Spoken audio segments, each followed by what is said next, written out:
अस्सलाम वालेकुम स्टूडेंट्स, उम्मीद करता हूँ आप सब खैरियत से होंगे। Welcome to the view biology. आज का हमारा टॉपिक है ब्रांचेस ऑफ बियोलॉजी कि हमने ब्रांचेस जो बनाई हैं वो किस किस के लिहाज से बनाई हैं और क्यों बनाई हैं।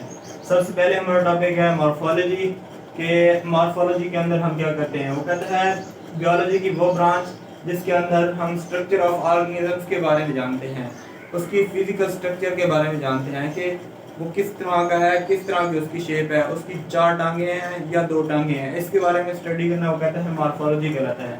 आगे है हमारे पास histology. Histology is the microscopic study of tissue, जिसमें हम माइक्रोस्कोपिक स्टडी करते हैं टिश्यू की, उसको हम क्या कहते हैं, हिस्टोलॉजी कहते हैं। नेक्स्ट है हमारे पास cell biology. Cell biology biology की वो शाख जिसके अंदर हम structure and function of cell और ऑर्गेनेल के बारे में पढ़ते हैं।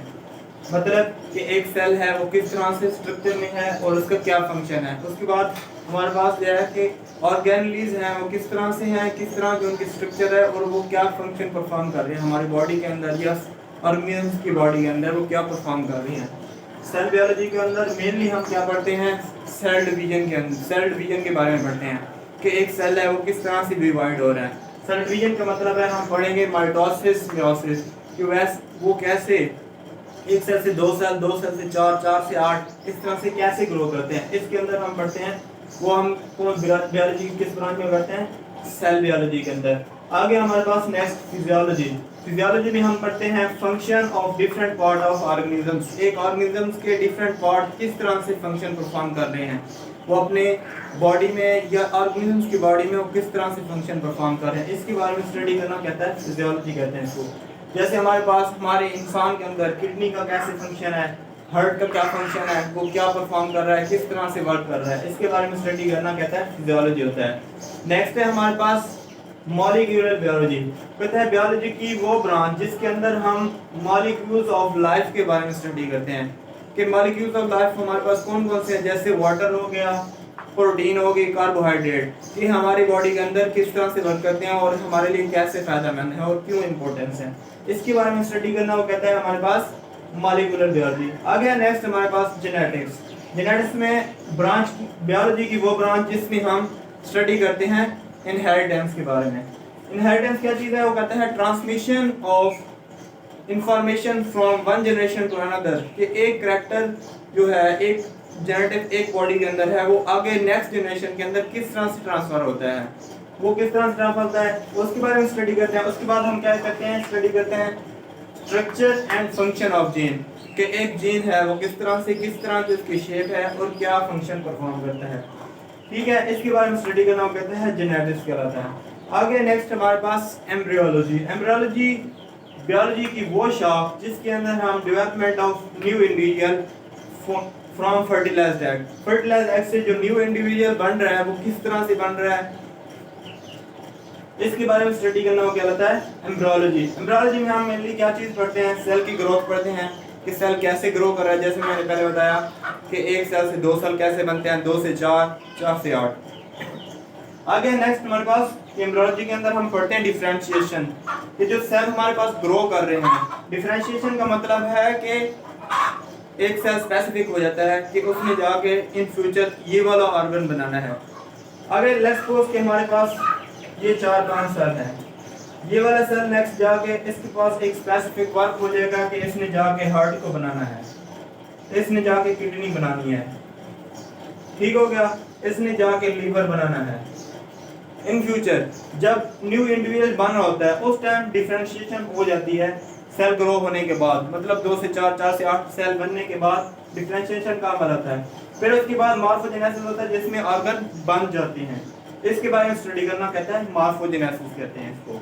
एम्ब्रियोलॉजी के अंदर हम मेनली पढ़ते हैं इंडिविजुअल की formation from fertilised egg. Next branch हमारे पास है टैक्सोनॉमी। टैक्सोनॉमी में हम पढ़ते हैं कि बियोलॉजी की वो शाख जिसके अंदर हम एनिमल्स को नेमिंग देते हैं और उनको क्लासिफाइड करते हैं। क्लासिफाइड हम किस तरह से करते हैं, उनको ग्रुप्स बनाते हैं और उनके सब ग्रुप्स बनाते हैं। क्लासिफिकेशन भी इतनी मुश्किल है कि हम उनको किसी एक ग्रुप में मैनेज करके नहीं रख सकते, इस वजह से हम उसके नेक्स्ट ग्रुप बनाते हैं और देन उसके सब ग्रुप्स बनाते हैं। आगे हमारे पास ब्रांच नेक्स्ट पैलियोंटोलॉजी। पैलियोंटोलॉजी बियोलॉजी की वो शाख जिसके अंदर हम फॉसिल्स के बारे में पढ़ते हैं। फॉसिल्स क्या चीज होते हैं? जब कोई ऑर्गेनिजम्स मर जाते हैं, दब जाते हैं सैंड्स के अंदर या पहाड़ों के अंदर, तो उसके जो रिमेनिंग्स होते हैं उनके बारे में स्टडी करना, इसको कहते हैं पैलियोंटोलॉजी। पैलियोंटोलॉजी रिमेनिंग्स ऑफ ऑर्गेनिजम्स होती हैं। इसमें हम उनकी क्या चीज पढ़ सकते हैं? उसकी एजिंग, कि वो कितने साल पुराना था। उसके अलावा हम उसकी पा सकते हैं कि एवोल्यूशनरी प्रोसेस उनके अंदर किस तरह से था। ठीक हो गया? इसके बारे में स्टडी करना वो कहते हैं पैलियोंटोलॉजी। नेक्स्ट है हमारे पास इन्वायरमेंटल बायोलॉजी। इन्वायरमेंटल बायोलॉजी के अंदर हम क्या करते हैं? Interaction of organisms. एक ऑर्गेनिजम्स का अपनी इन्वायरमेंट के अंदर किस तरह से इंटरेक्ट करता है, वो इस बारे में स्टडी करना हम क्या कहलाता है? इसको इन्वायरमेंटल बायोलॉजी। इसके अंदर हम क्या करते हैं? इफेक्ट पढ़ते हैं कि ह्यूमन पॉपुलेशन एक इन्वायरमेंट के ऊपर कैसे इफेक्ट कर रही है।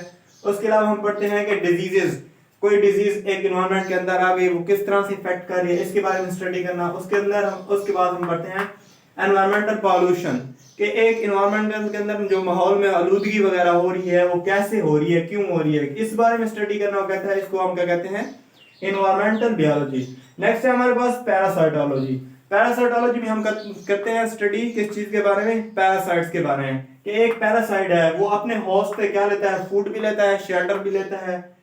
इसके बाद वो अपने उस होस्ट को इन रिटर्न क्या देता है? क्या करता है? उसको डिजीज करता है, और समटाइम क्या करता है? उसको किल भी कर देता है। इसके बारे में स्टडी करना, होस्ट और पैरासाइट के रिलेशन के बारे में स्टडी करना, वो क्या कहता है? पैरासाइटोलॉजी कहलाता है। नेक्स्ट बायोलॉजी की ब्रांच है हमारे पास सोशियोबायोलॉजी। सोशियोबायोलॉजी में हम करते हैं सोशल बिहेवियर ऑफ ऑर्गेनिजम्स, कि एक ऑर्गेनिजम्स का अपने एनवायरनमेंट के अंदर किस तरह का बिहेवियर है, वो किस तरह से रिएक्ट करता है, इसके बारे में स्टडी करना कहता है सोशियोबायोलॉजी। नेक्स्ट हमारे पास ब्रांच है बायोलॉजी की बायोटेक्नोलॉजी। बायोटेक्नोलॉजी में हम क्या करते हैं? Use of organisms for the welfare of Mankind. एक ऑर्गेनिजम्स को यूज करके एक ह्यूमन के लिए वो किस तरह प्रिजर्वेटिव क्या फंक्शन परफॉर्म कर सकता है, किस तरह से बेनिफिशियल है, इसके बारे में स्टडी करना कहता है बायोटेक्नोलॉजी।